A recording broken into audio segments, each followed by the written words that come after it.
Alrighty, I'm going to pray and we're going to get stuck into it. Father, we just thank you for this time that we can actually get together. Thank you that the delays are reducing in minute by minute increments, and thank you for the grace and the patience. Thank you for this incredible passage of scripture that we're going to be looking at, and for the hunger and the heart of all those that are taking part in this, or that are just tuning in or just interested, because these are not the kind of things that we want to shy away from anymore. These that we want to have a curiosity, an insatiable curiosity for getting to know you better and for understanding what's going on. When we read the Bible and when we hear these things, that we wrestle with Scripture, that we will actually get to a point where we can, no matter how hard it gets, we'll find ourselves in a place where we know you deeper, and where we are convicted greater, and where we experience your love at even greater and an unfathomable level, so that we can then reflect that to the world around us. In Jesus' mighty name, amen. Amen. Amen. Cool. So basically, I'm going to start by, and look, I'm not going to get distracted and start playing with the Barbie house behind me. I don't know if anyone. I was wondering about that. Yeah. Yeah, that's a good house. Yeah. 3-story house. It's important to have like a serious office, do you know, when you're doing this sort of stuff. It's really key. So what I'm going to read it. It's pretty short, but this is I'll read it and then we'll unpack it a bit. We'll talk a little bit more. So and yeah, there's a lot of layers that we're going to go into here, and I want plenty of interaction. So without any further ado, I do. Oh, I do too. We're at Mark 7. Oh. My goodness, Dylan. Mark 7, verse 24. It says, "From there he set out and went away to the region of Tyre. He entered a house and did not want anyone to know he was there, yet he could not escape notice. But a woman whose little daughter had an unclean spirit immediately heard about him, and she came and bowed down at his feet. Now the woman was a Gentile of Syro-Phoenician origin. She begged him to cast the demon out of her daughter. He said to her, 'Let the children be fed first, for it's not fair to take the children's food and throw it to the dogs.' But she answered him, 'Sir, even the dogs under the table eat the children's crumbs.' Then he said to her, 'For saying that, you may go. The demon has left your daughter.' And when she went home, she found the child lying on the bed and the demon gone." And then there's a small little section after it, which we may get to, but I'll just stop there because, this is something that's troubled me for years.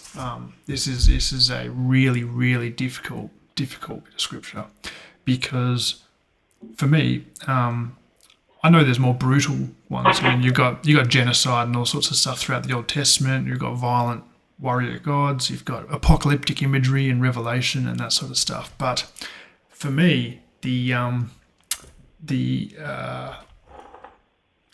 fact that this is indisputable, this is describing an encounter that Jesus has had, right? Jesus is complicit in this. There is no. You can't deal with it the way you deal with the other ones, right? And when I say deal with Scripture, I don't mean distort it until it fits what we want it to say, right? Yeah, I mean applying a consistent hermeneutic where we go, this is how I interpret Scripture through the lens of the cross, through Jesus. Well, when you do it with this, you still get the same thing, right? Because this is Jesus. So we need to, it's super difficult. Hang on, I'm just going to move this camera so I feel like I'm looking down at you guys, but not actually looking at, there we go. All right.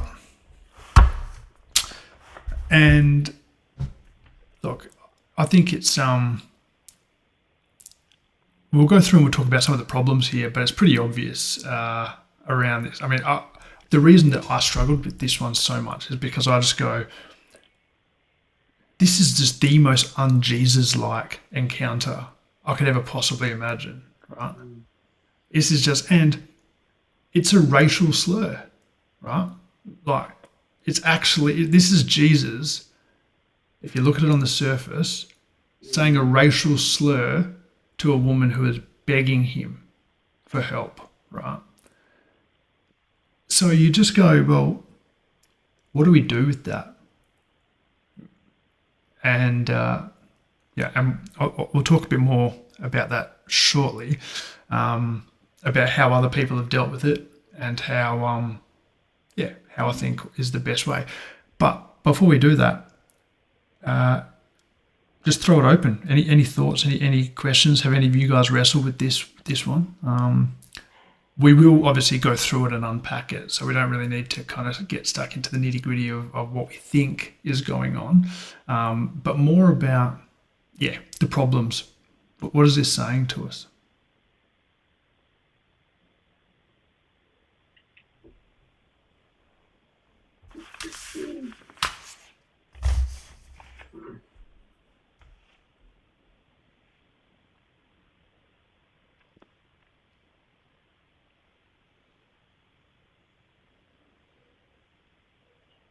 How have you guys dealt with it in the past? I remember reading this a while back, and this is how I thought. This is what I first thought, was something like, she's like super switched on, almost like more switched on than Jesus, and has like read the game ahead of time. Yep. And that's why she's receiving the healing or the blessing in the end. And so the game she's read, I thought, was like that Jesus came here to do a work for Jews and then for Gentiles.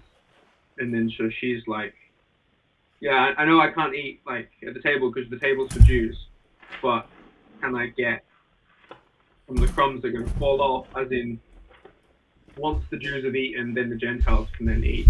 And so she's like, sees all this somehow, like she's switched on. And then that's why, so she gets like an early entry pass almost into the kingdom, somewhat, because Jesus is like, oh, because you can see clearly, then you can come in and here's your healing.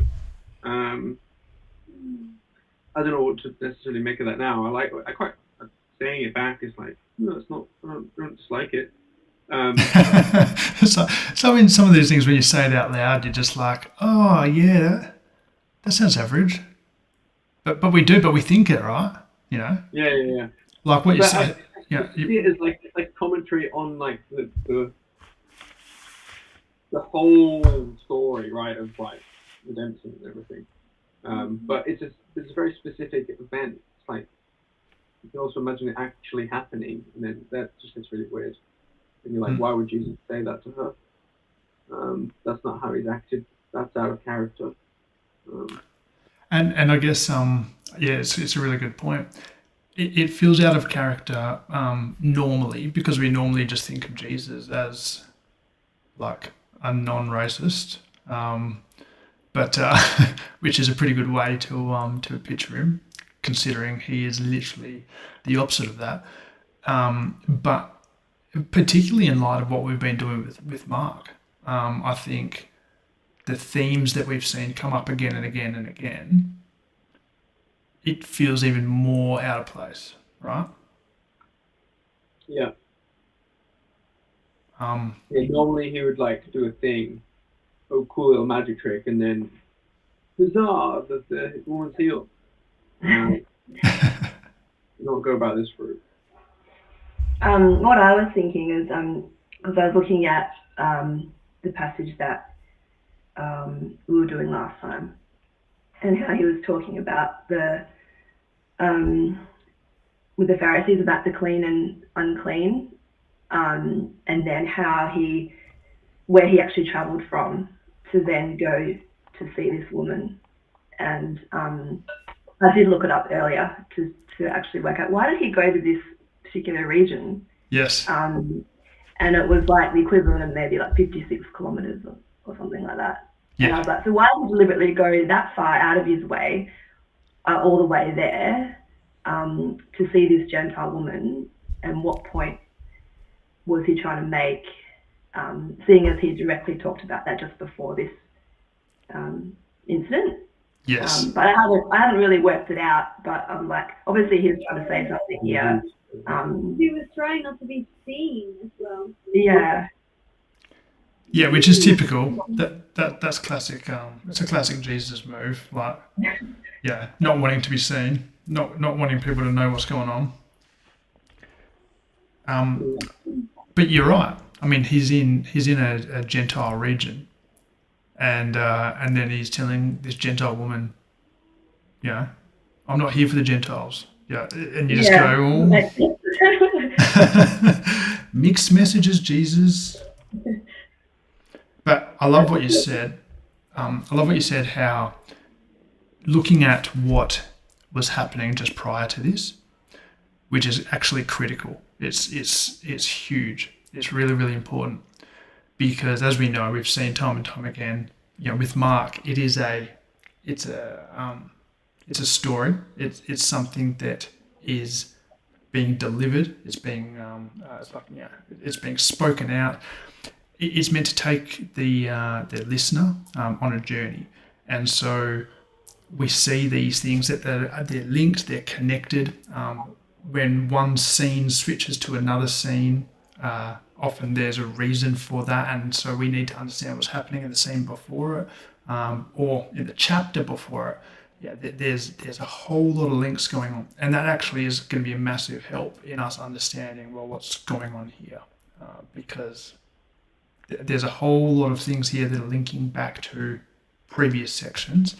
That once we start to see those connections, we go, okay, because we've got to remember I guess when it comes to the Gospels, there's two kinds of layers. There's one which is the story, that there's the actual encounter. So there's what's happening in the text. There's the actual event of Jesus meeting with someone, right, and doing these things, and that's speaking for itself. But then there's also that layer of Mark, where Mark invented the gospel genre, right, and all Gospels, there is a bias, there is a purpose to them. That's why you have four Gospels talking about the same life of one man, but they're four different Gospels. That's how that can happen, right? Because it's the way that they're constructed, the way that they're delivered, the way that they are communicating different focuses of Jesus' ministry, of his character, is, it's the same guy with the same life, but delivering different things. So we need to understand that Mark is also doing stuff here. He is communicating, and he is crafting things so that we can say, well, okay, there is there's a purpose to how he is layering this. So yeah, I guess there's those two layers there. What else?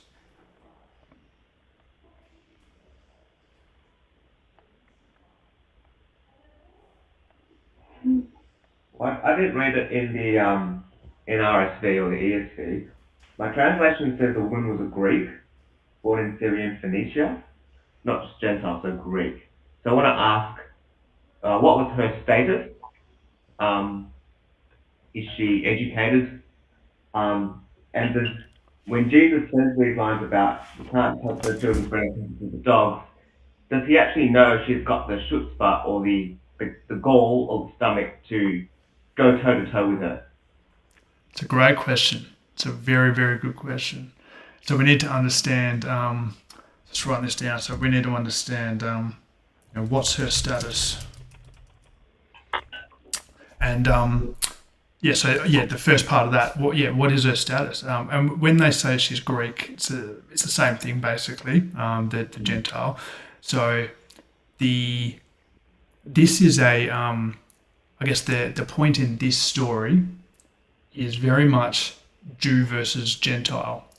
It's safe to assume that she would have been on the margins. She's probably not a wealthy person. I'd say she'd probably be pretty poor, considering that if her daughter is home ill, yeah, with a demon, which could have actually been a demon, could have actually been epilepsy, could have been all sorts of stuff that they didn't know. But clearly she's either unable to get help, or no one's been able to help her. So she is grasping at this guy, not grasping at him thinking that he's the Messiah, because she's not a Jew, right? So I guess it's a little bit different to the woman with the issue of blood, who's pinning her hopes on, this is the awaited Messiah. Like, I know there's healing in his wings. She's clearly desperate. She just knows this is some traveling healing guy that apparently might be able to help, right? So, and it's so I think from a status point of view, we can probably assume that, but the key thing that the text wants us to know is that she's not a Jew. So she's a Gentile. Interestingly enough, Syro-Phoenician, if you look at the backstory to that, is they're pretty much like on the border between the Jews and the Gentiles. It was a region that was very much in the middle, right? Which is quite symbolic in and of itself. But particularly around that Phoenician side, so the Syro-Phoenician, which is like Syria, Phoenicia, the Phoenician side traces back to Canaan, like the Canaanites, which is why in Matthew is the only other gospel that actually recounts this story, and Matthew actually calls her a Canaanite woman.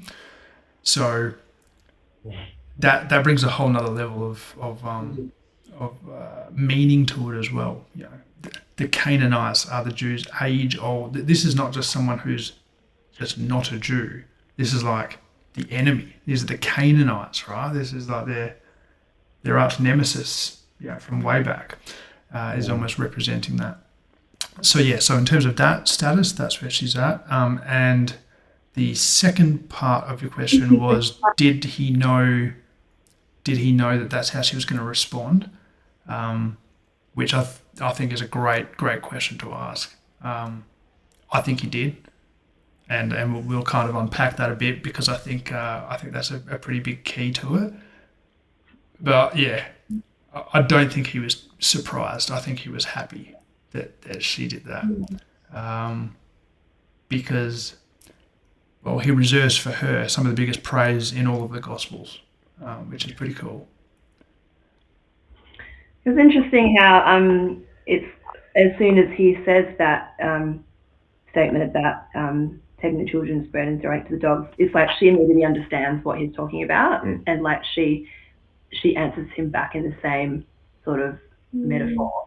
Whereas in the previous passage, when he's trying to teach the disciples and they have to ask him to explain, like, what do you mean by this? It's yes. like she understands him straight away, whereas the disciples don't seem to see what he's trying to teach them. That's interesting as well. That's such a good pickup. That's a huge pickup, because when we look back at it, effectively what he's saying there is, it's not right to take the children's, the children's scraps and give it to the dogs, whatever it is. I should know it. I've been studying it, but it's gone. But that's effectively a parable, right?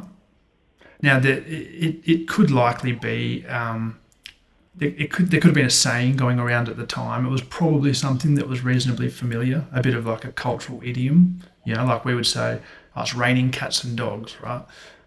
We say that, we all know what it means. If we wrote it down and 2,000 years later someone read it, they were like, what was going on back then? Like, meteorologically, are these animals falling? But so there's a cultural idiom likely, but it's also pretty clear what it means, right? It's not a difficult to understand parable. But her response is massive, right? It's huge. And I love what you said, like, in light of the lead up to this, the amount of times where Jesus has been speaking with the disciples and his constant frustration with them not understanding, right? And all of a sudden now this one woman does understand.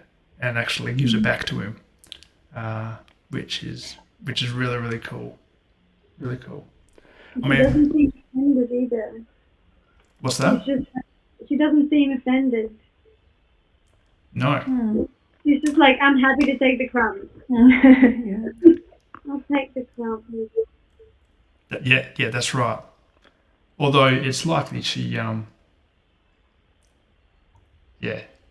it's such an interesting dynamic. It's such an interesting thing because I mean, she should have been offended, and she probably was.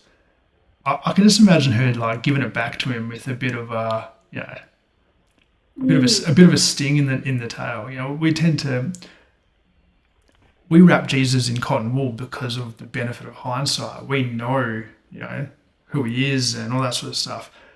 This woman's desperate. He's been ignoring her. So in the text, when it actually says, where does it say? So when it says that she was a Gentile of Syrophoenician origin, she begged him to cast the demon out of her daughter.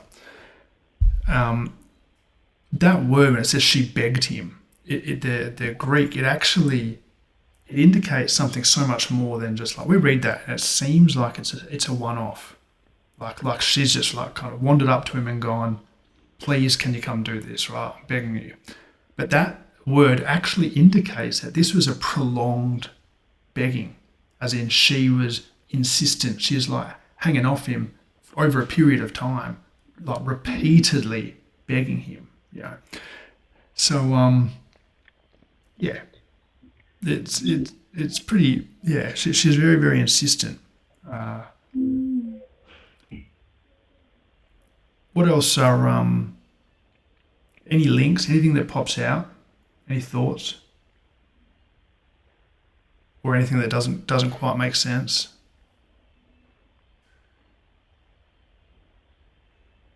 Or any topics or themes that are in there that you go, oh, we've been talking about that a bit.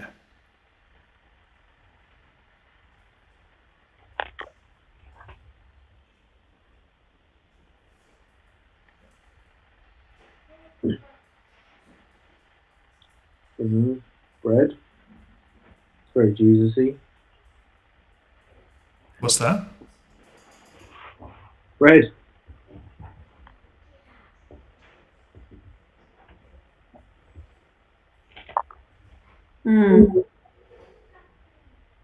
Been a lot of talk of loaves lately. A lot of talk of loaves, right? It's been all about loaves and bread. Do we see any? Is that part of the story at all? Yeah, central. Yeah. Morning. There's crumbs. We got once again food. Food's in there. Food on the table. Crumbs. We get this imagery of food, and who has access to food and who's being fed, who's not being fed. We've seen this repeatedly from Herod's feast, the feeding of the 5,000, when he sends off the 12 into their first ministry trip, and he's saying, "Don't take any." I think he says, "Don't take any bread."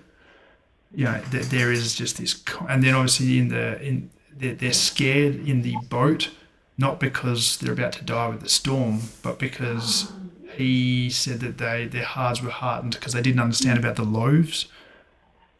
These loaves, this theme of food is huge. And then we've come straight off the back. What happened just before this encounter? Jesus butts heads with the scribes and the Pharisees over table fellowship, Eating bread. over eating, and not washing your hands before you eat. So there's a bit of a food theme.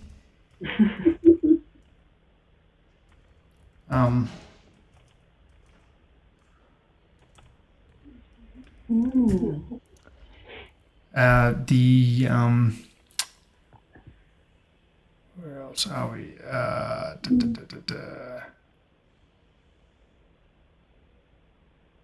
Okay, so we'll come back. There'll be more. I want to ask a few questions. How do we explain this away, right? And we will come to a sort of a bit of an understanding that I think fits. But I think it's so critical. This is why how we understand and how we read the Bible, I think, has a huge impact on how we live out our faith, right? Because the way that we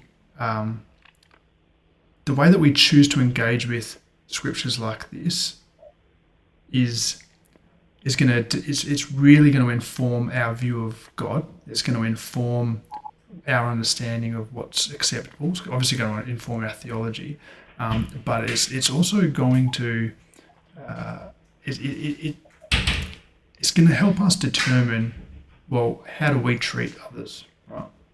Yeah, because if we are supposed to model our life on Jesus, then what do we do with stuff like this? So I guess just out of interest, have any of you guys heard this explained away or preached? It's one of those ones that everyone avoids for obvious reasons. But I saw that that gay guy, what's it called, Reverend someone. Anyway, someone was ripping into him, and he was preaching this like Jesus was a racist. And I don't know what point he was trying to make, but he was talking. I think he was trying to make a point of like social equality or something. Or like, even Jesus needed to learn. Jesus was human. Even he needed to learn about social equality or something like this. Whoa. In my, that's how I heard it. You're right. That is one way that we've that has sometimes people will use to explain it away. So we will hear this, and we're left with going, well, okay. We know Jesus was fully God and fully man, so perhaps in his man side, right, in his humanity, perhaps this is a situation where he felt the same cultural prejudices that the other Jews, like it was a normal cultural thing.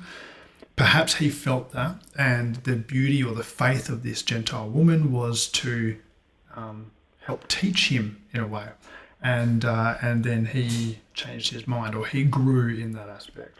That's right. Yeah. Right. So that is one. I've heard that before. Can anyone think of any problems with that?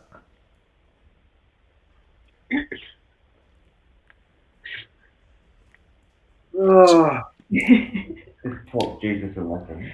Yeah. Caleb's like, what the fuck? What the fuck's going on here?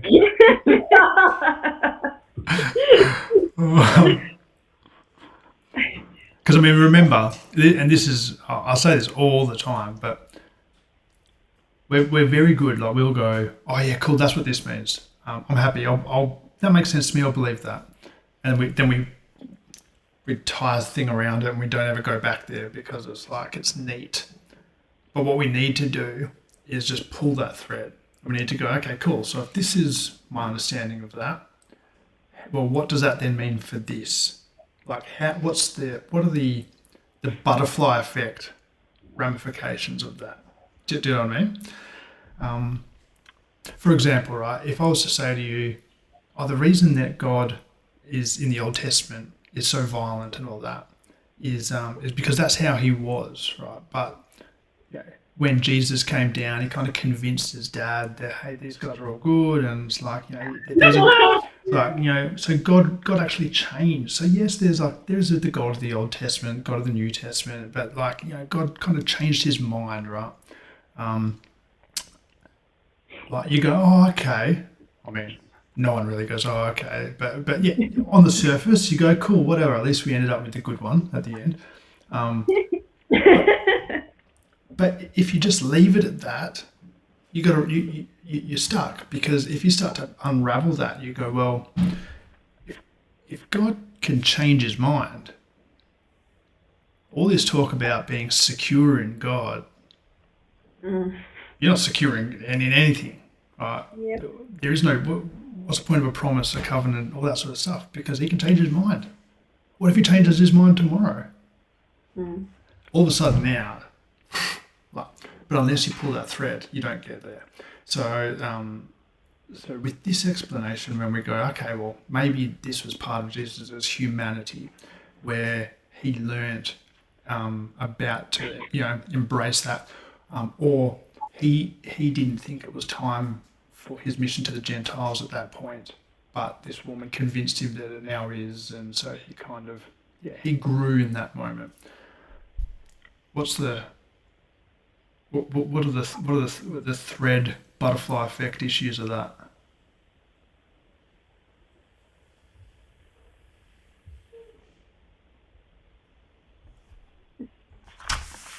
Well, all of a sudden you can't trust Jesus anymore. Like, how is he supposed to be the ultimate teacher now if he's being taught by humanity? Yeah, I don't know. Yeah. That doesn't make sense. Yeah, I mean, you could solve that by just saying, well, that was part of his human journey, right?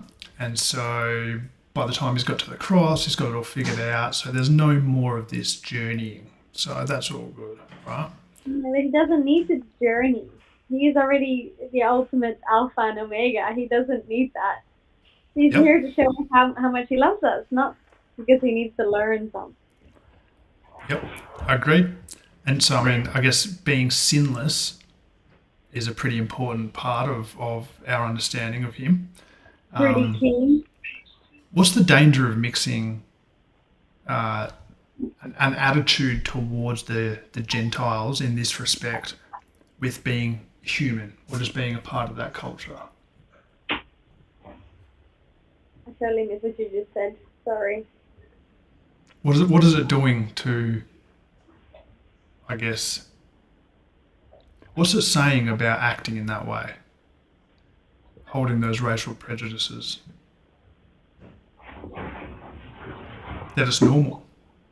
Oh, right. It's almost excusing it. It's saying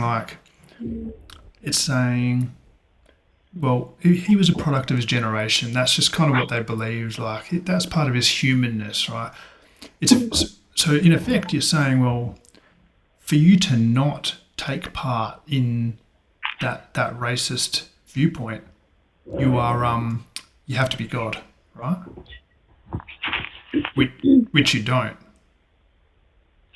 But that's holding those racial prejudices that they did, Jews to Gentiles. That's not a humanity thing, right?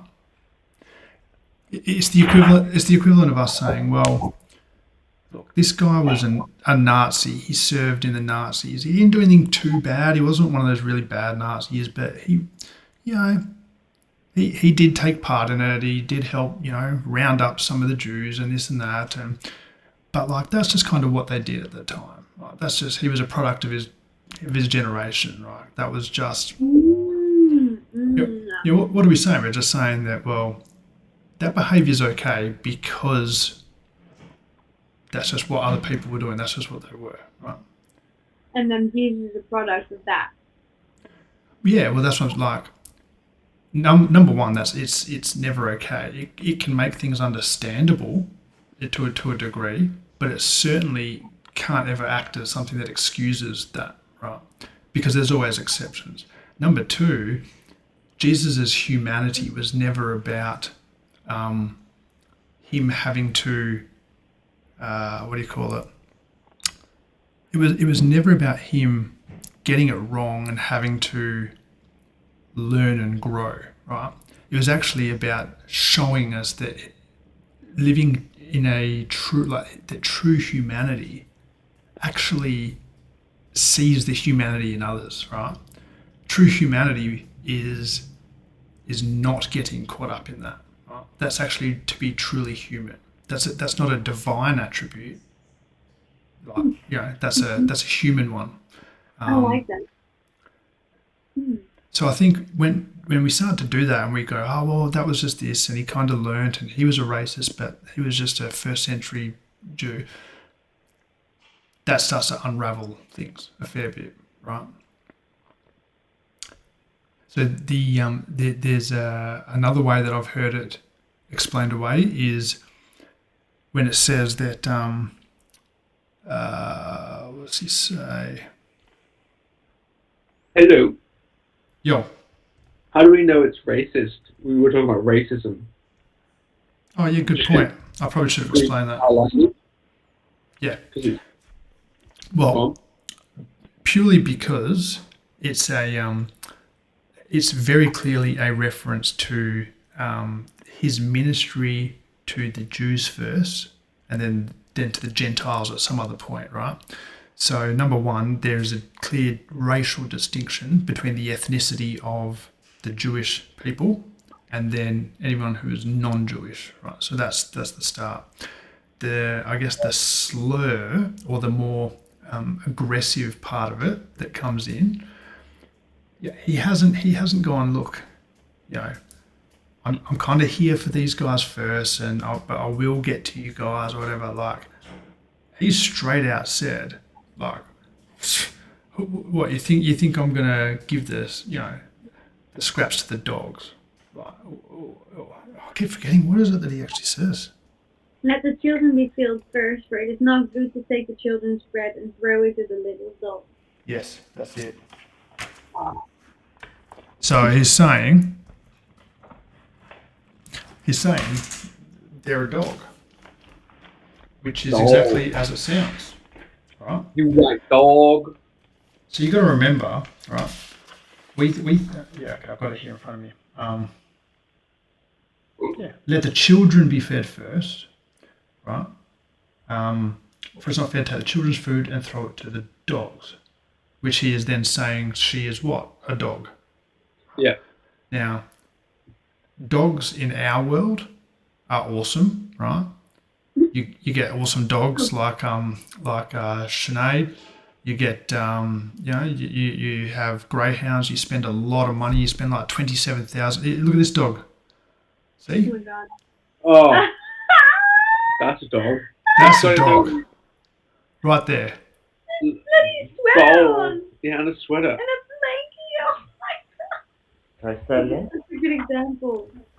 I'm about to change her into her onesie pajamas. You're gonna change it. Yeah. See that? That is a child. See, Not a dog. see now, if someone called me a dog like that, I wouldn't be too offended, right? We love dogs. Like dogs are cool. For us in the modern world, dogs can be part of the family, right? Now it can still be used as a bit of a slur and all that sort of stuff, but we got to remember. Back then would have been like spraying around and hiding and Stealing your food. Dogs were not pets. The idea of owning a dog back then is like, it would have been like, what are you talking about?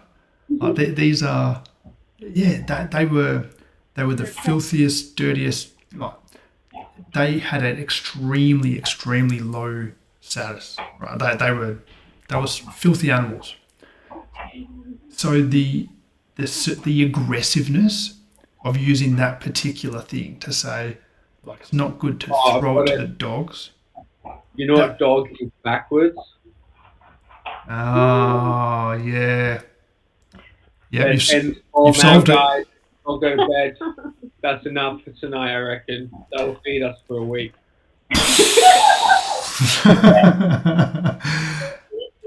I love how the Bible works. That's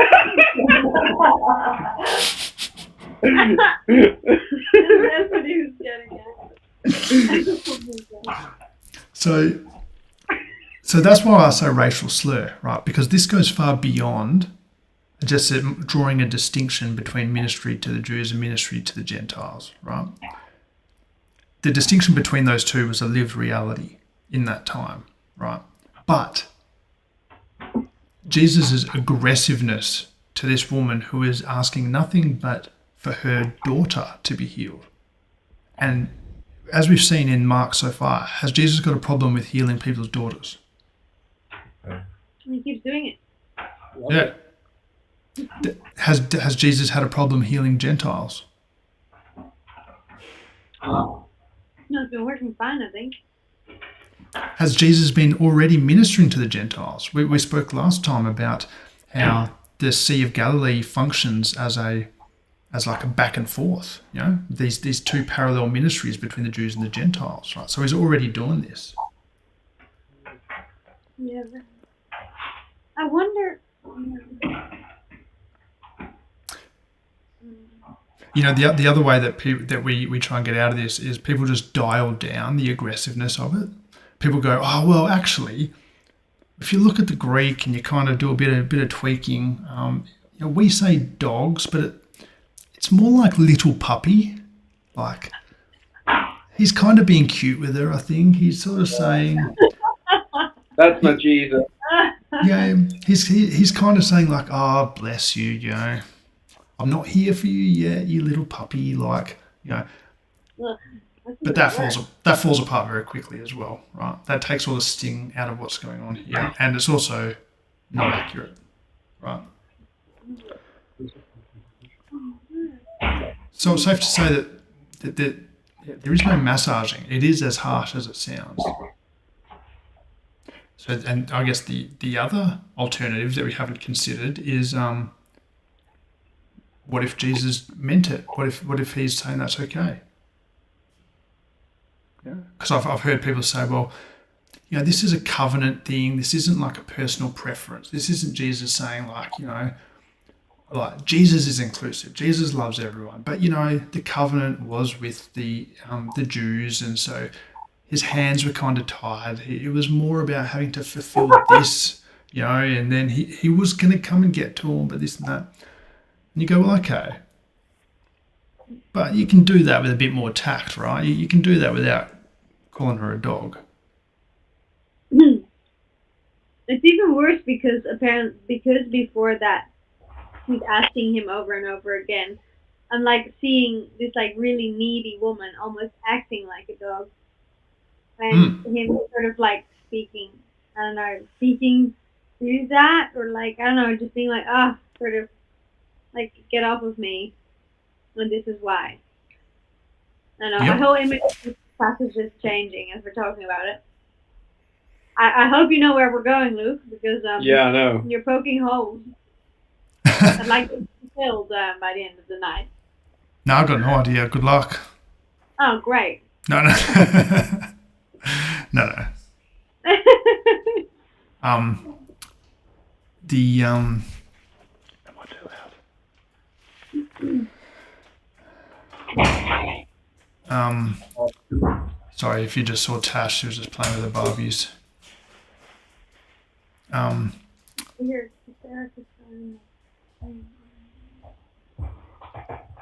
they're up, popping. So,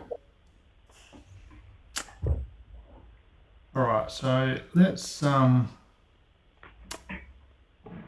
and think. How do we start tying some of this together?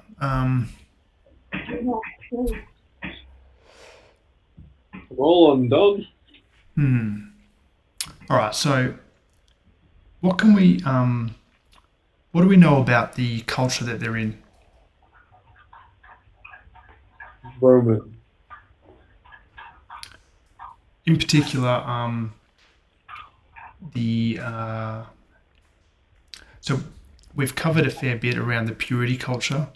We've covered a bit about what's clean and unclean, around the religious side of things. We've touched on the honor and shame, but I think that's a pretty big key. What do we know about the honor and shame culture? And there was a story very recently in Mark where we explored it a bit. Can we remember what that was? Oh, yeah.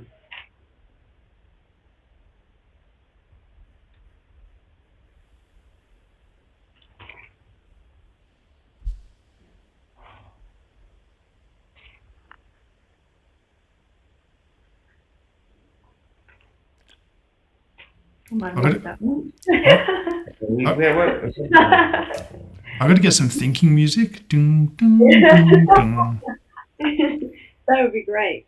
I don't know if it would help us think, but I don't think I was there for that one. I don't actually, nothing comes to mind. Where have we seen recently? So remember that between chapters 4 and 8, there's so many, like it's all linked. It's all bread, but it's all linked, right? And there's a lot of parallels going on. There is what was another recent encounter that Jesus has had with the daughter, with a sick daughter. From one of the rich guys. The 12-year-old daughter. Yes.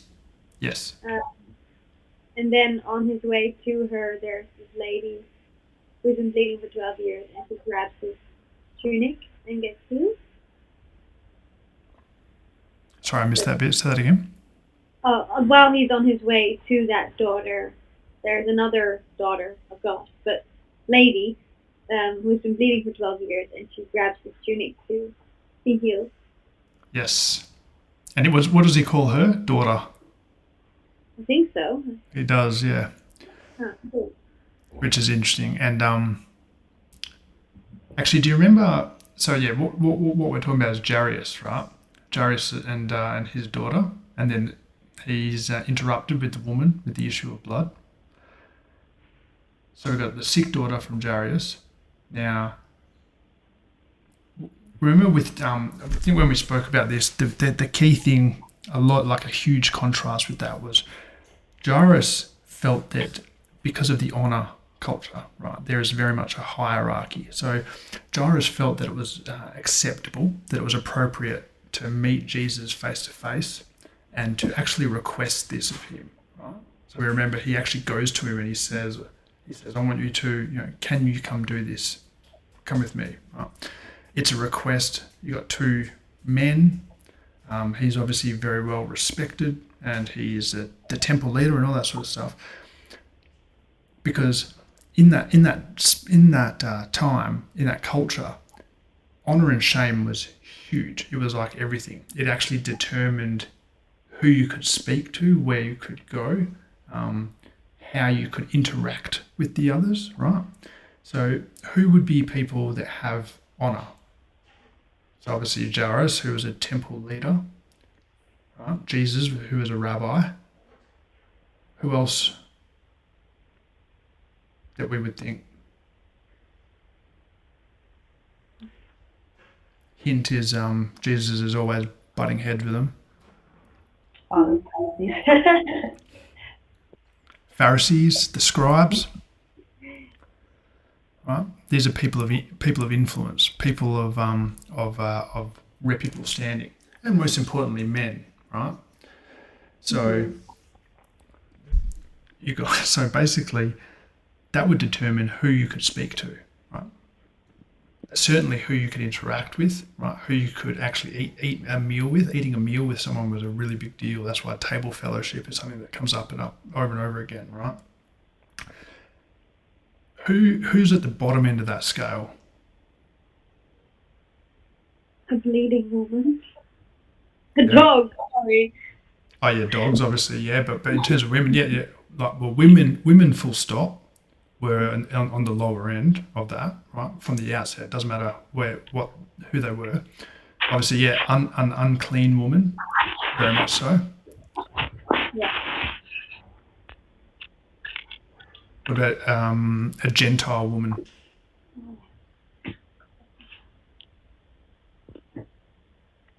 So like, what is What is Mark telling us about this? So from there he set out and went away to the region of Tyre. So first off the bat, region of Tyre we know is a Gentile region. He entered a house and did not want anyone to know he was there. So why wouldn't he want anyone to know he was there?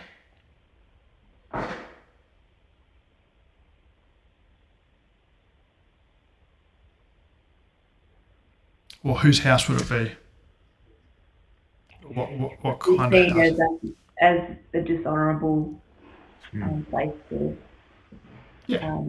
dishonourable people to associate with. I mean, if he's in Gentile territory, he's in a Gentile's house, which he's not allowed to be in. Because now you're unclean. You know what I mean? You're like, yeah, that's just not something that you do. You don't go into these people's houses, right? That was a huge thing. So there's no surprise that he doesn't want anyone to know about it, because it's just going to give him a headache. Not because he's embarrassed, but it's like the controversy that's going to cause. Yet he could not escape notice. Shock, horror. Okay, so now Mark starts to introduce the woman. And remember, take note of how he does it, because he's building up a picture. And I want you to imagine this, right? Imagine you're a Jewish audience, and you're hearing this gospel being spoken to you for the first time, right? You got someone up there that's actually delivering it. You're cheering for the good guys. You're booing the bad guys. You think you know what's going to happen, okay? Because you know what should happen. And you have all these same prejudices, right? So all of a sudden we hear, but a woman whose little daughter had an unclean spirit. That's strike one. Right? A woman with a daughter with an unclean spirit, that makes her unclean as well. So you've got a Gentile woman who's unclean. Immediately heard about him. And what does she do?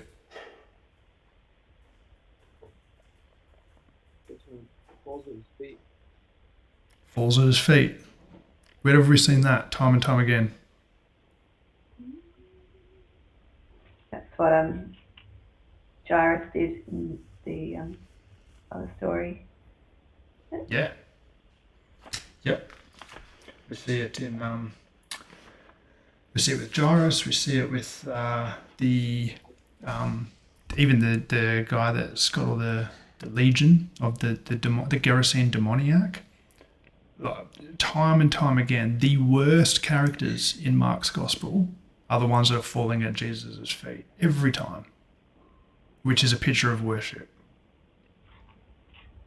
The disciples aren't. They don't get it. But once again, we have a woman who somehow gets it. She's falling at his feet, right? And now, look at what Mark does now.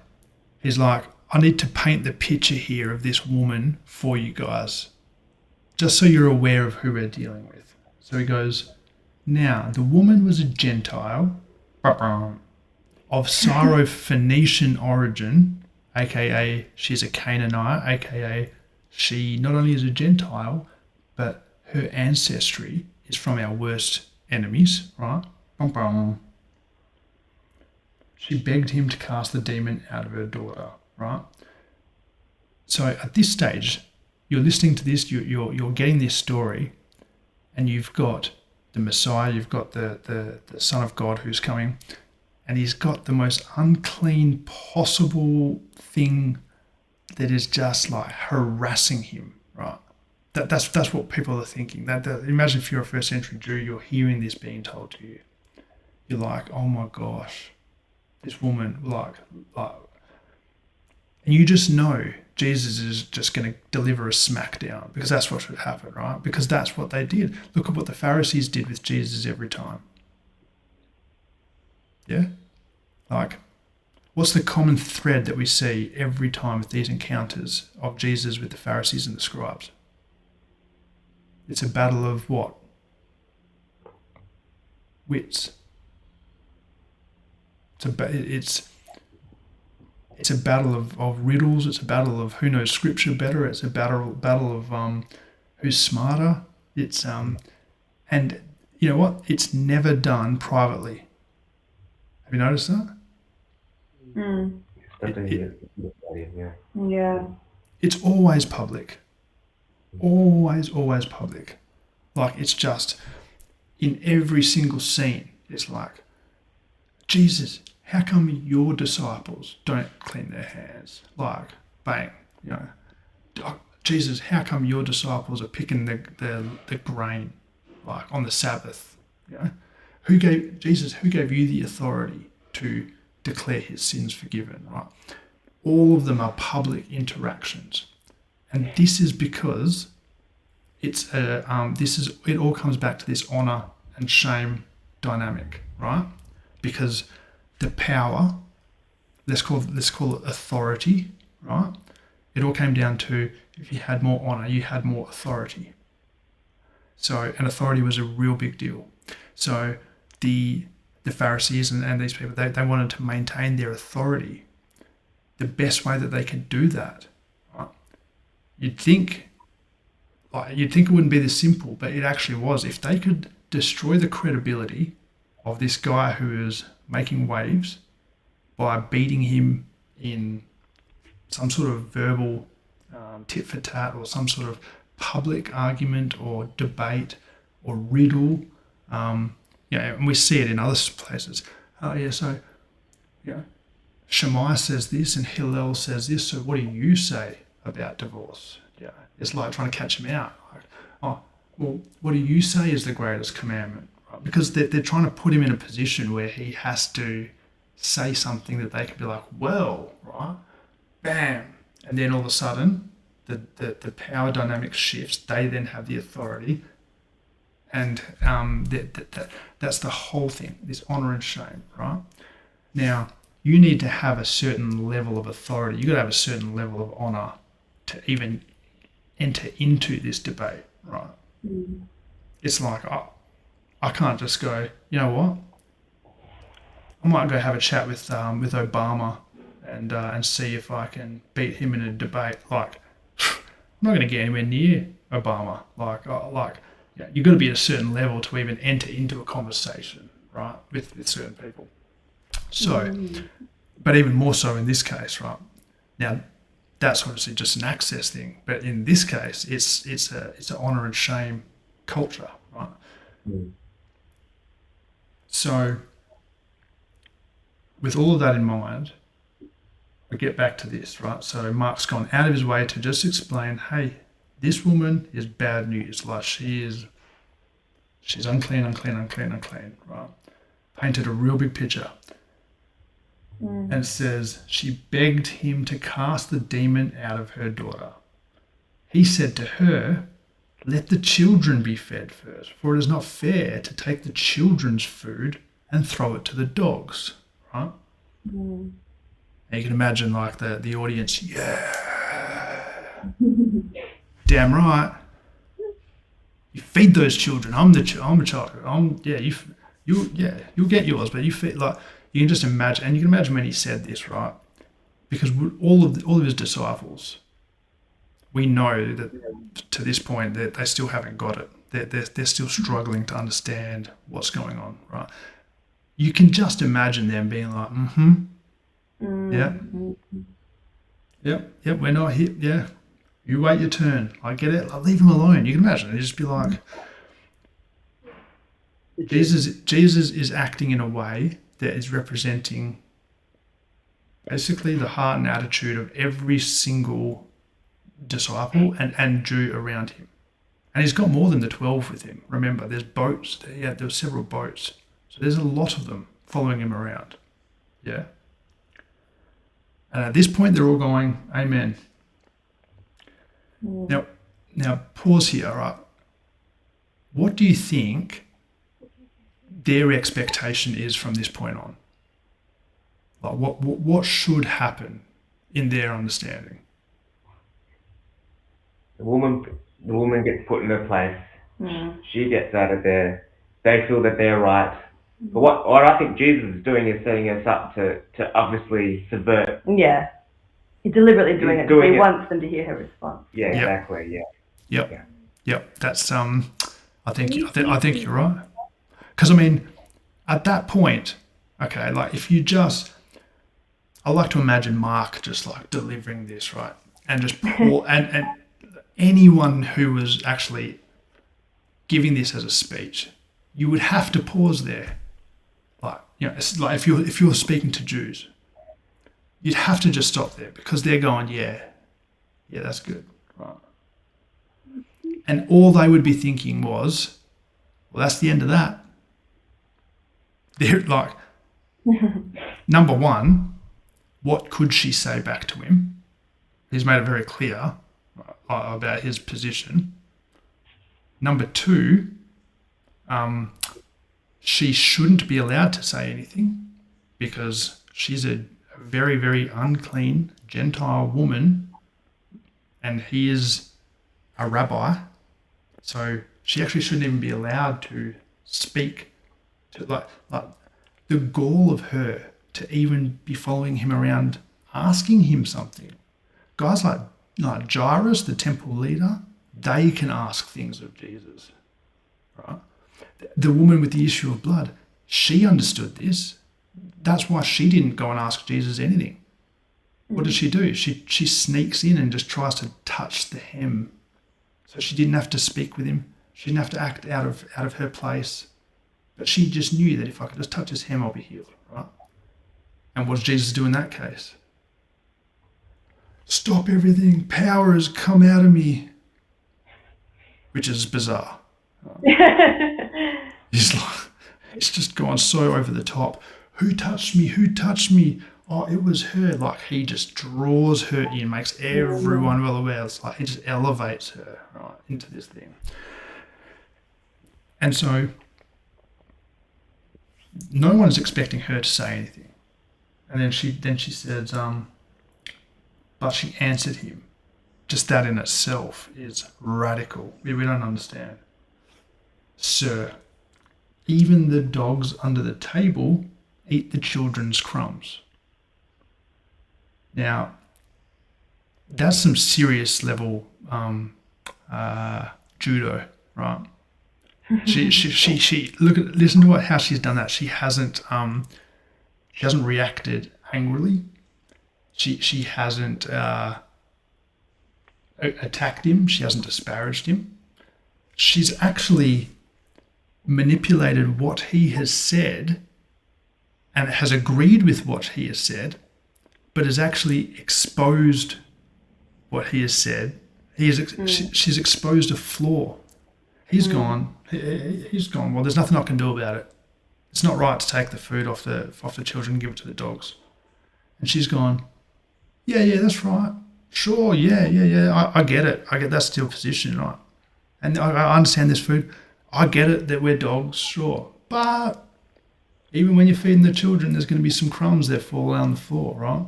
Dogs are going to get that. We're going to get fed. Yeah. She has actually agreed with, like, she has one-upped him. She's taken his parable and she has responded with a parable of her own that actually beats him.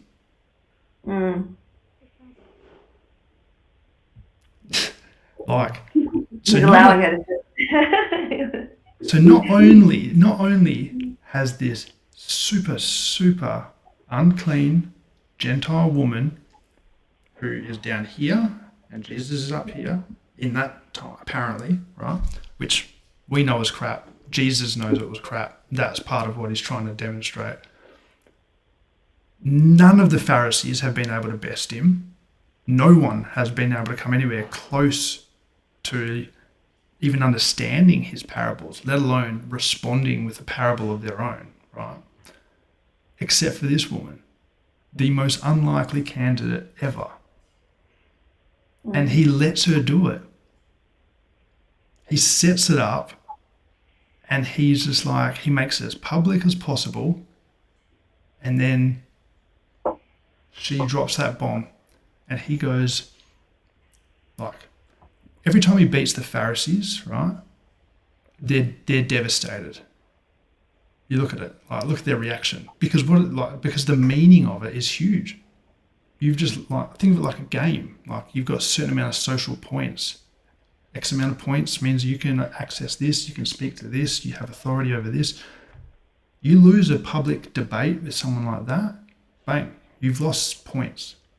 You lose credibility, all sorts of the stakes are very, very high, which means whenever he beats them, like it's a big deal. So you'd think this woman, of all people, who shouldn't have even been speaking back to him, according to them, doing this, and look at his response. He said to her, "For saying that, you may go. The demon has left your daughter." So he is praising her for what?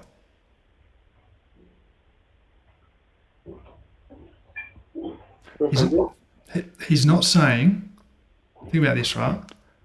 We tend to picture that Jesus goes, okay, yeah, all right, because of your faith, right? And if you're reading out of a Bible, there's probably a heading above it that says the faith of the Syrophoenician woman, right?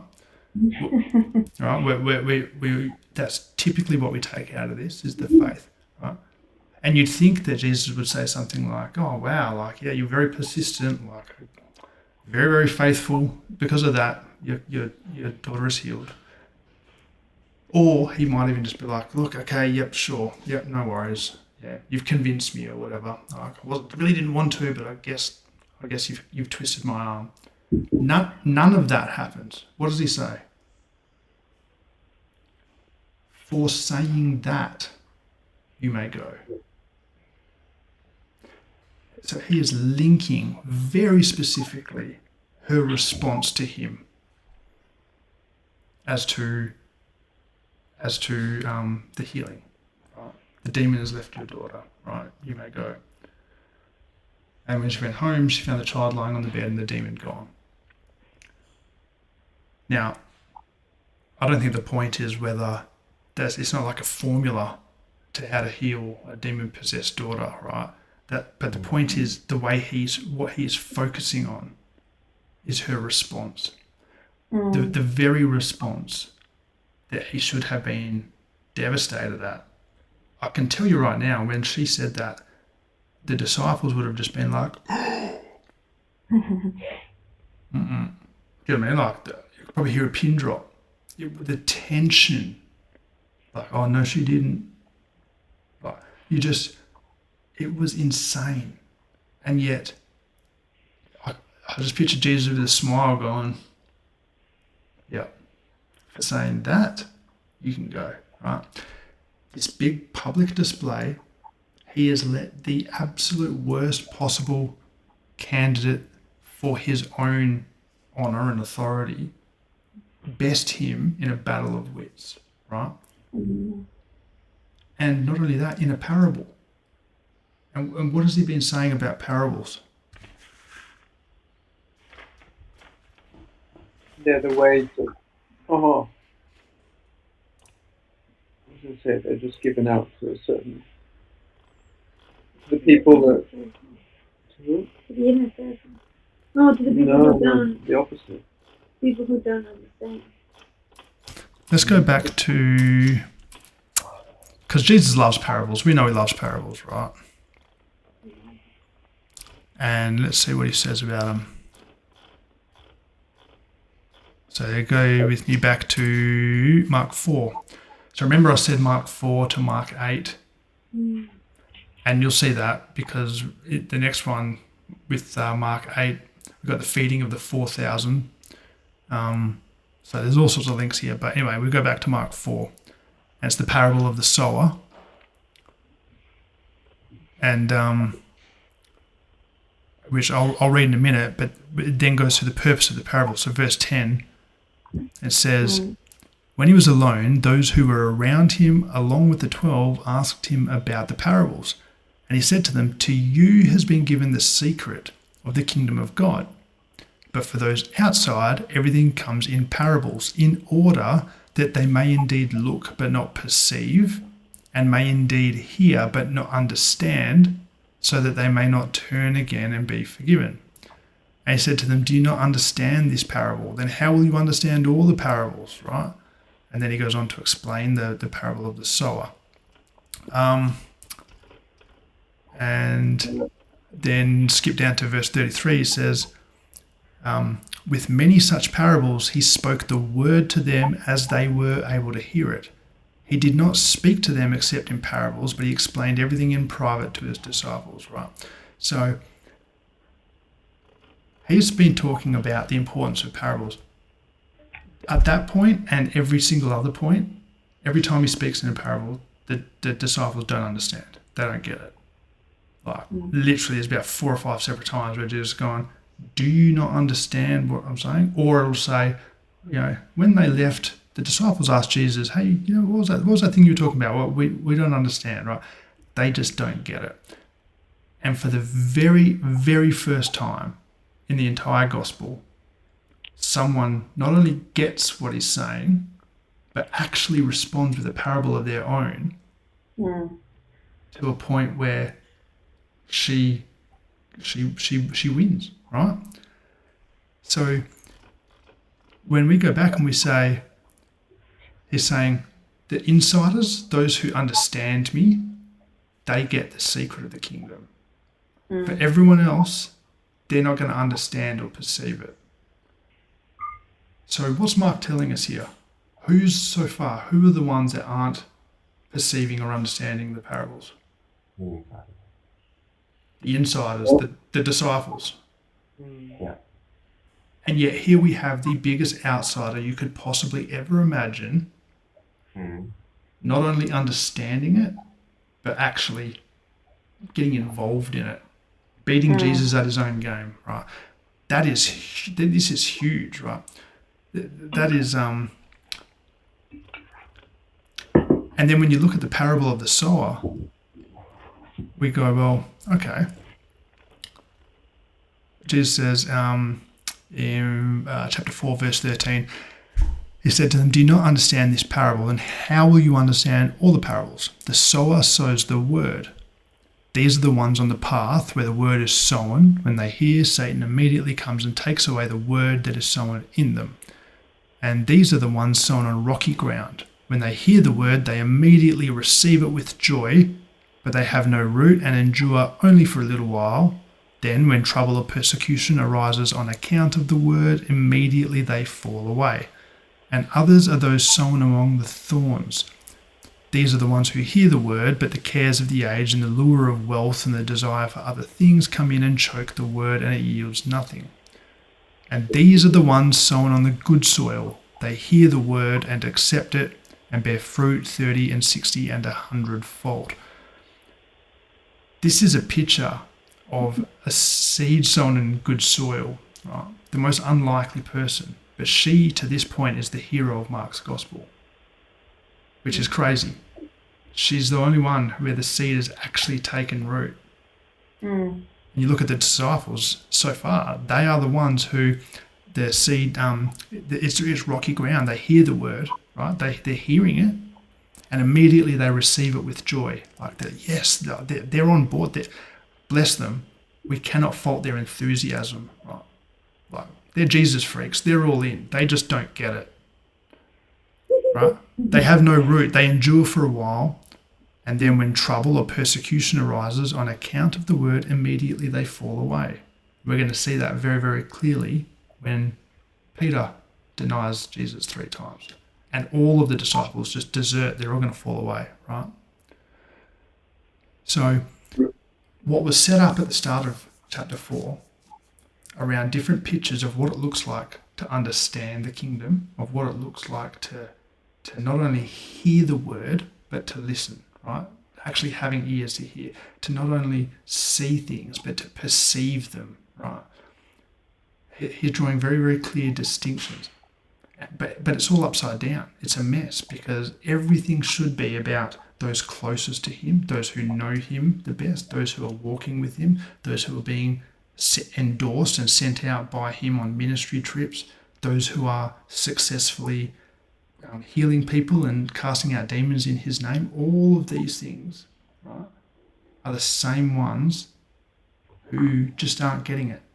And yet they're so focused on being insiders and are very, very, very quick to make sure that outsiders are staying outside, right? But Mark just keeps telling us time and again, it's actually inverted. It's the outsiders that are the ones that are actually getting it. And So going back to the thread of what you were saying, Luke, you don't think the woman's daughter was healed because of her faith. She was actually healed because she got it. Yep. Yep. I don't think it's a faith thing. Number one, because I don't think she had that much faith in Jesus as the way that we think of faith. Right? We have faith in Jesus as the Son of God. Right? We have faith in Jesus as the Word. Right? This is a Gentile woman.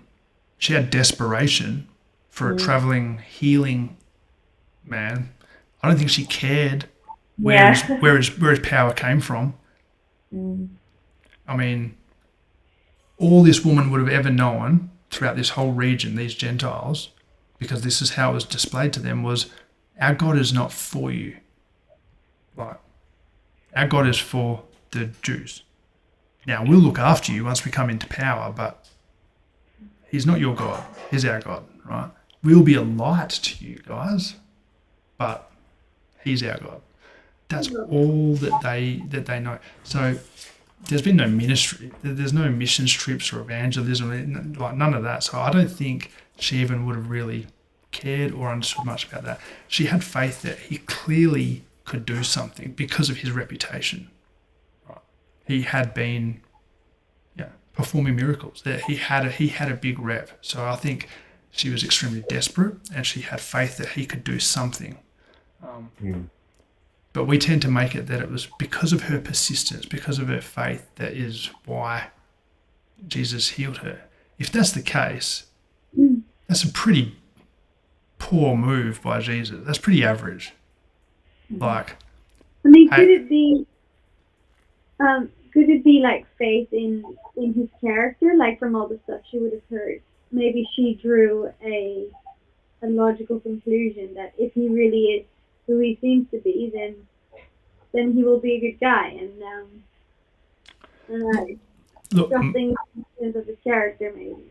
Yeah, maybe. But I think when I kind of put myself in that situation, number one, I think she probably wouldn't have been thinking he was a very good guy for starters, or that he had very good character, purely because it sounds like she's had to pester him for ages.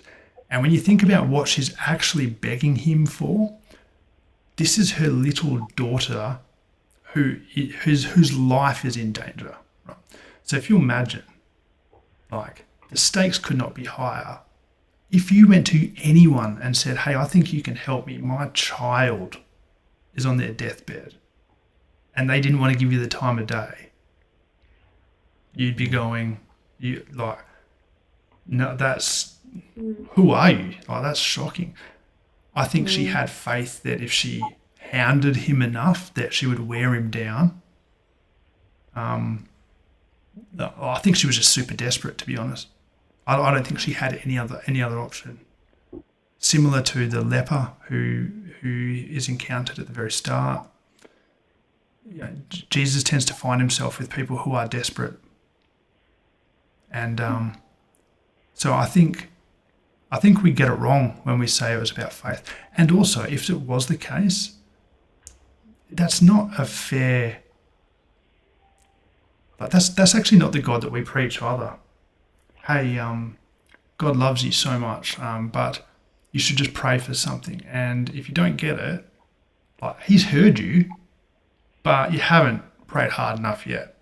Maybe if you just keep going, just go harder and harder and harder, and eventually his character is so good that he will stop ignoring you and he'll give you what you're begging him for, that breakthrough. Like, and funnily enough, we do often preach that message. We don't use blunt words like that, but it's effectively the same thing, right? But that's not how God operates. I mean, this is the same God who, like the same guy who, like, a chapter before that, heals a woman of 12 years of bleeding, literally because she touched the hem of his garment. Like healing, and what does he say to her? Look, go home. The demon's gone. I reckon the demon was gone the second he saw her. I've got nothing to prove that, except for my belief in his character. But I don't. Yeah, there was no. This was an orchestrated display, not for her like for her benefit, but also it was something that just flipped the entire power dynamic of what it means for power, what it means for authority, and who should be honoured and who should be shamed. And the best way to do that was to orchestrate this thing. And that's why I think the aggressiveness of this racial slur, and that's what it was. It was a racial slur. I don't think you can dumb it down. But I think the whole point is it's supposed to be in your face. It's supposed to be difficult. It's supposed to be something that you just go, I can't reconcile that. Because that forces you to then have to go, well, I'm not willing to accept that that's how Jesus felt, and I'm not willing to accept that Jesus genuinely would do that. Which means there's something more going on here. And when you start to dig into it, you go, wow, like, that is huge. Because that is just changing the paradigm of everyone around them. One thing I'll say about this story is that I always forget that there are always people around him. Yeah. Right? I always think it's just the encounter between Jesus and the woman, that's it. But you forget there's a whole people watching, everyone. When there's it's almost like a theatrics of the whole thing, to prove the point. A point for them and to confound their wisdom as opposed to as much as a woman. Yeah. Totally. And look, you can imagine, right? There's number one, that's a very Jewish thing to do, right? like the Hebrew way was very. It is theatrical, and that is how they taught. That's even how they. That's how the prophets worked. I mean, Ezekiel, I think it was Ezekiel or Isaiah. I think it was Ezekiel. He prophesied like by walking around naked for 3 years. Yeah. It was a physical.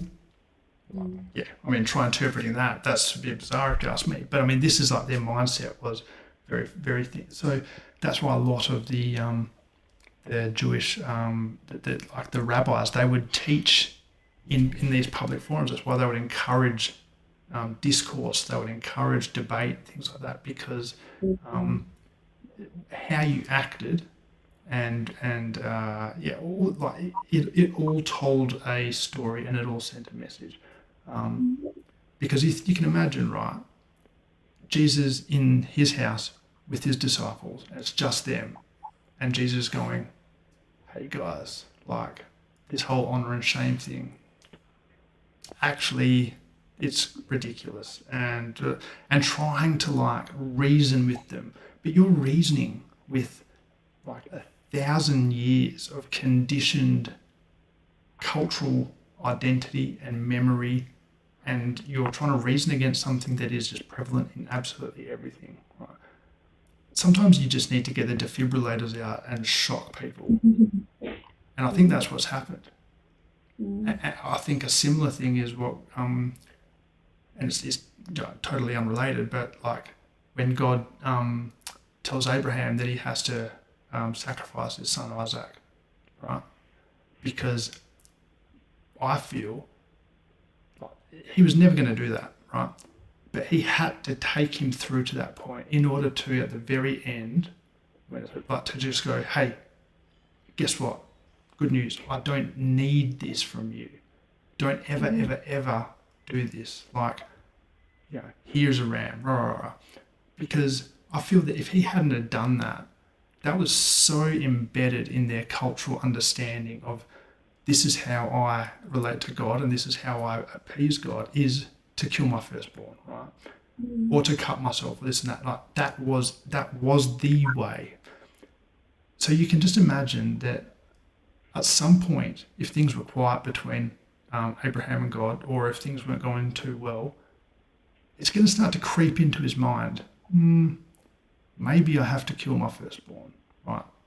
Yeah, I think that is going to be your go-to, unless you've had a crazy encounter up on a mountain where you've gotten that close and bang, this huge theophany occurs and God himself says, that's not what I'm about, right? Do you know what I mean? You would never do it again after that. And you would tell generations, like that is something that actually changes the course of things. But it took a moment, a physical thing. I believe this is a similar sort of situation.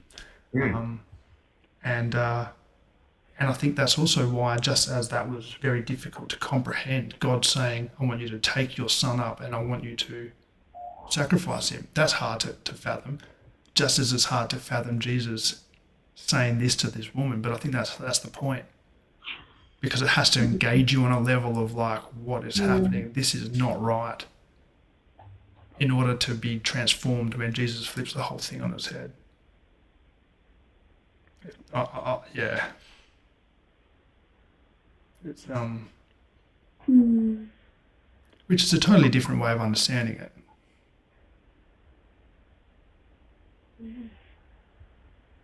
Does that make sense? Really cool. Yeah, it does. I'm just trying to think what else I wrote. I had some other notes, but I just went off. I just haven't looked at them.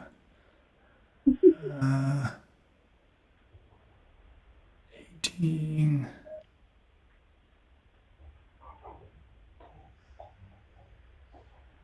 Yeah, that's right. So that's another important thing, is from a symbolic point of view, we've got to remember that this woman is representing the Gentiles, right? So she is symbolically is extremely meaningful, right?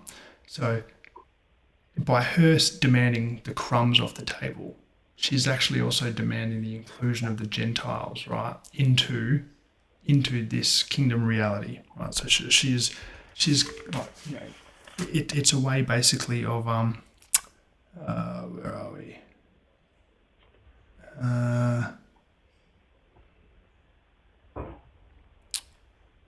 What did I say? Oh yeah, so she dares to turn Jesus' words back upon him, but she's only defending the rights of her people to the table, right? So it's basically it's one way of Mark actually saying, hey, this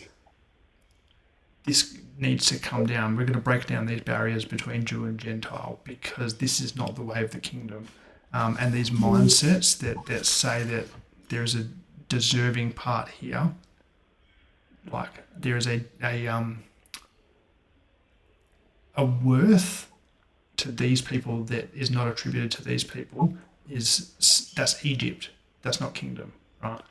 We need to change that. So once again, we see something in an encounter that you can look at on face value and just go, oh, cool, he healed her daughter, right? Awesome. He did this cool little. He did it by remote. He doesn't even need to go there. He just got rid of the demon. Like, yeah, that's awesome. Great. But that's got that miracle's got nothing really to do with the story. Right? The story is how he has delegitimized and subverted an entire way of thinking, an entire social structure that is perpetuating the oppression of people, right? That is devaluing others and is elevating others and elevating his own people, right? But he's going, no, that's not what it's about. He allowed his privileged status as a Jewish male to be severely affronted by a Gentile woman for the sake of inclusivity. And basically saying, so must the collective identity of Judaism suffer indignity, right, from the perspective of that honor culture, by seeing that its traditional social boundaries opened to welcome Gentiles. As Jesus commanded in chapter 5, verse 43, as his command then, like when feeding the crowds on the Jewish side of the sea. So when we go to the feeding of the 4,000, that's going to be on the Gentile side. But on the Jewish side, his command there about feeding those crowds, this story here is prefiguring it's like leading us into the feeding of the masses on the Gentile side, right? The feeding of the 4,000. Both the children and the outsiders have been satisfied. Not only is all food clean, which we just heard about in the last session, all right, when he says he declared all foods clean.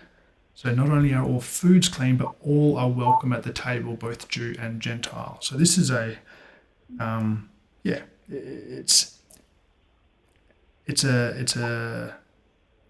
a story about inclusivity, right? So, and breaking down barriers, which they still struggled to get, and we still struggle to get. But once again, Jesus is it's like everything he does is about that. Everything so far has been about just removing these barriers, right? Which is just awesome. I mean, we respond to it by saying, cool. So like we know that, but if you don't know that, then you're the outsider. But we don't get it because that's exactly what the disciples thought, right? They should be insiders, but they're not. Just saying it's, yeah, that's not what it's about.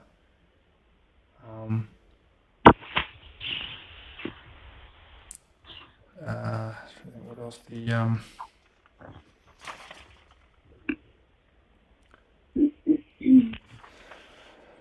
What's this? So this woman, marginalised by race, gender, and class, taught Jesus something about the inclusivity of God's realm. Right? Jesus comes to see even more fully the radical inclusivity of the gospel he proclaims through the trust and daring of this woman. Right? So that's what I love. Like he's used this situation in order to just totally, upend the social norms, right, of that honor culture. So he's just been systematically dismantling all these different little things: the purity culture, the temple cleanliness, the table fellowship, dietary requirements, and now the honor and shame culture.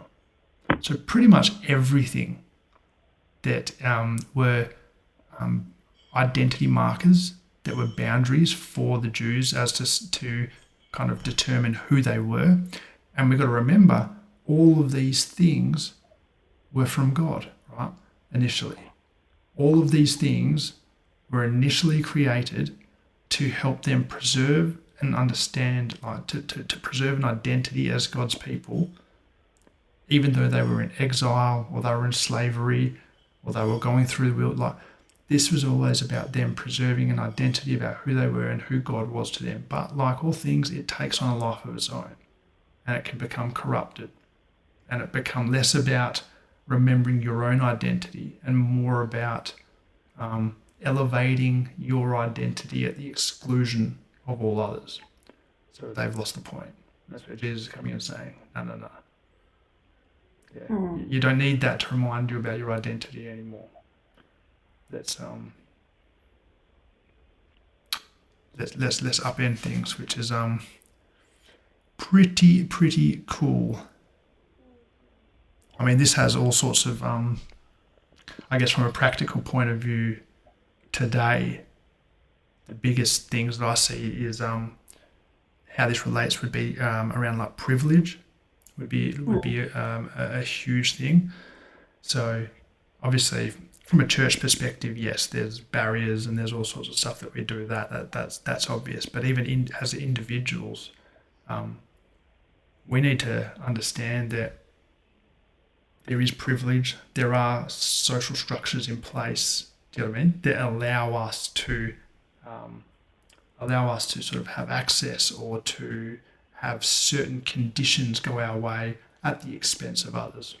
Now, it's easy to ignore that sort of stuff when it's not directly affecting you. It doesn't even need to be benefiting you. That's not what privilege is. Not about something that gives you a step up.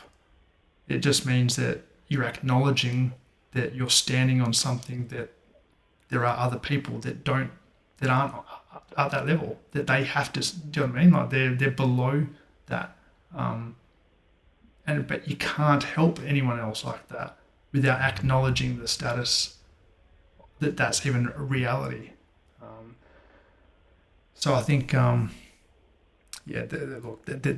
that'd be a good thing for us all to kind of chew on, not just that, but just see how does this apply to us in real ways, right? Because that's the whole point of this, I guess, is formation. And that's why Mark is difficult, because it's stupidly challenging. Like every time you read it, you go, oh, what? Like I thought this was just a lovely story about how Jesus did miracles, right? And you go, oh, it actually is, wow, it's actually kind of challenging. Like I need to respond to this. We don't need to, but if we want to, I think that's the whole point.